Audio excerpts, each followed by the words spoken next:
Former Red Sox president John Harrington is doubling down on his plea to the city and ownership to keep the name Yawkey Way, saying he's backed by the Fenway faithful who have responded to a 3-page letter he wrote defending the team's history. "I was worried people might not read it, but I've received tons of feedback," he told the Herald last night.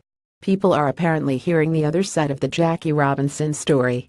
Harrington said former team owner Tom Yawkey, blasted for running the last team in baseball to integrate, wasn't in Boston when Robinson tried out at Fenway Park in April 1945, and, therefore, couldn't have yelled a racial slur at him and 2 other Negro League players who were there for a tryout. Proponents of the name change have led a campaign marked by factually inaccurate statements, Harrington wrote.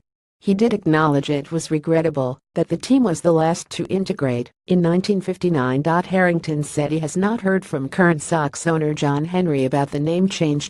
"My hope is he will change his mind," Harrington said. "I hope this letter will have an impact." Sox brass have said they are still moving ahead with Henry's call to dump Yawkey Way.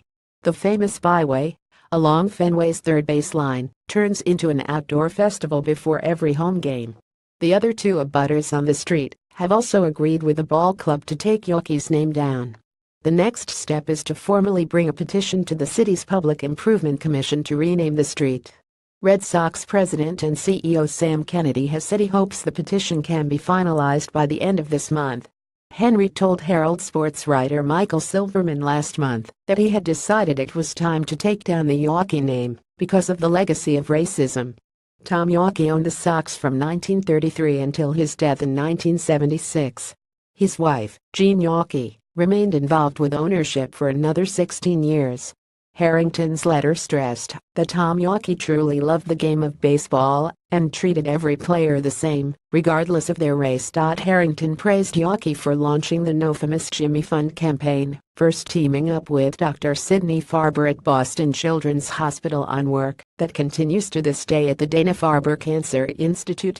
He said in his experience Tom Yawkey supported minority players. "I was not there in the 1950s, but I was working with Tom when players such as Jim Rice, Louis Tyant and Reggie Smith were playing for the Red Sox," Harrington said, adding Yawkey would ask in meetings why the team didn't have more black ball players. As for naming rights, he said while the Yawkeys were alive, they never allowed their name to be placed on any buildings.